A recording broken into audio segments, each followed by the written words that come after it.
కళ్ళు కైపెక్కించే పోకళ్ళు కాటేస్తే కాదంటానా ఇప్పుడైనా వయసేమైనా సొగసేమైనా మరపించే మనసేమైనా నవ్వు నవరాత్రి నీ కోసం తీసుకువస్తున్నా మైనా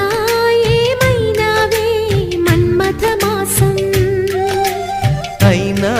ఎంతైనా ఇది మెత్తని మోసం